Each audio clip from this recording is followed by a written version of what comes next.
2024-এর নির্বাচনে আওয়ামী লীগ থেকে সংসদ সদস্য নির্বাচিত হয়েছিলেন সাকিব আল হাসান।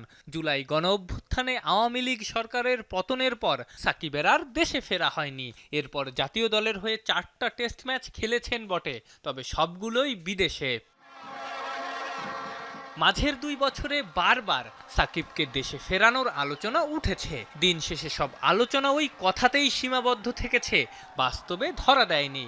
দেশের প্রথম সারির জাতীয় দৈনিক দ্য ডেইলি স্টারকে দেয়া এক সাক্ষাৎকারে নিজের অবস্থান পরিষ্কার করেছেন যুক্তরাষ্ট্রে অবস্থান করা সাকিব। বিসিবি বা অন্যদের মন্তব্যে দেখেছি যে তারা চায় আমি আসি এবং খেলি, কিন্তু যেহেতু একটি আইনি প্রক্রিয়া চলছে তাই এগুলো শুধু মুখে বললে হবে না, বিষয়গুলো সমাধান করে আসতে হবে। যেহেতু দূরে আছি, আমার হয়ে যদি এই কাজগুলো বিসিবি করত আমার জন্য সহজ হতো। আমি বলছি না একদমই করেনি, কিন্তু আরেকটু ভালোভাবে করা গেলে তাড়াতাড়ি সমাধান হওয়ার সম্ভাবনা থাকতো। আইনি প্রক্রিয়া যেগুলো আছে সেগুলো বিসিবির মাধ্যমে হলে জিনিসটা আরো তাড়াতাড়ি সমাধান হতে পারত। বিসিবিরও সিদ্ধান্তের বিষয় আছে যে তারা এটা করবে কিনা, করতে চায় কিনা, বা তাদের করার এখতিয়ার আছে কিনা।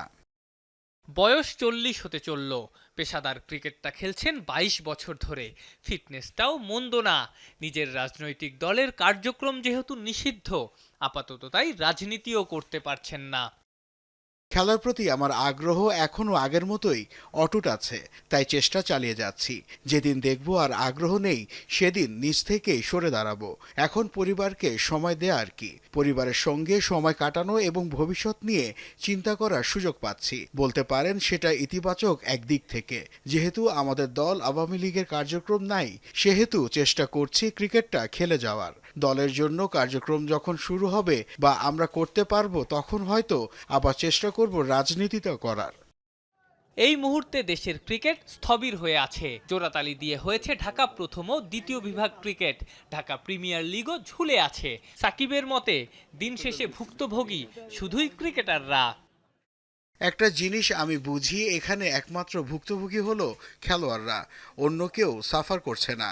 খেলোয়াড়দের কষ্টটা কারো বোঝার ইচ্ছা আছে বলে আমার মনে হয় না। সবাই আসলে যার যার ক্ষমতা দখলের লড়াইয়ে ব্যস্ত এবং খেলোয়াড়দের হাতিয়ার হিসেবে ব্যবহার করছে।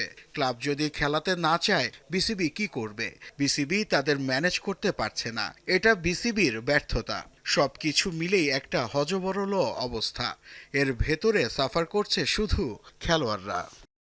বাংলাদেশের বিশ্বকাপ খেলতে না চাওয়া ইস্যুতে তৎকালীন সরকারের আন্তরিকতা নিয়ে প্রশ্ন তুললেন সাকিব। দেশের মাটিতে খেলে ক্রিকেটকে বিদায় জানানোর স্বপ্নটা আজও যে লালন করেন এই অলরাউন্ডার, সেটা পরিষ্কার সাকিব আল হাসানের এই আলাপচারিতায়।